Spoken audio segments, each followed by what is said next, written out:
ए commissioner, तुम्हारे department में कोई ऐसा ऑफिसर नहीं है जो हमारे बेटवा के 24 घंटे के अंदर वापस ला सके?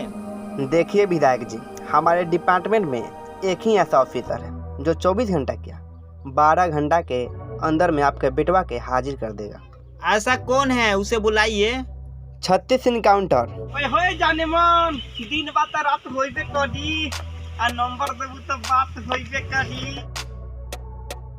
32 के सीना, नाम चोखा लाल। उसका काम करने का अपना तरीका है।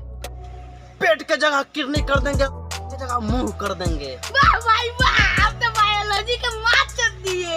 ए इंस्पेक्टर, खाली बकचोदिया करेगा कि उसे बुलाइएगा भी। चोखा लाल, चोखा लाल, ए लिट्टी, चोखा लाल के देखता कहाँ हो?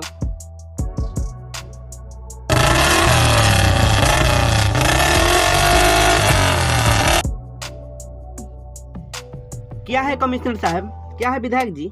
विधायक जी के बेटा के किडनैप कर लिया है बकचोदवा। क्या तुम 24 घंटा के अंदर में विधायक जी के बेटा को वापस ला सकता है? नो सर, हमसे नहीं होगा 24 घंटा में सर। हमें चाहिए 12 घंटा 12 मिनट 12 सेकंड सर। लो कोड। व्हाट्सअप गाइस, वीडियो कैसा लगा? वीडियो अच्छा लगा तो लाइक कीजिएगा और साथ में कमेंट करके बताइएगा वीडियो कैसा लगा। और पार्ट 2 देखना चाहते हैं तो वीडियो पर अच्छा खासा रिस्पांस आएगा। 1K अगर लाइक हो जाता है तो वीडियो का पार्ट 2 जरूर लेके आएंगे। चलिए तब तक टाटा, मिलता नहीं नेक्स्ट वीडियो में। जय राम जी के।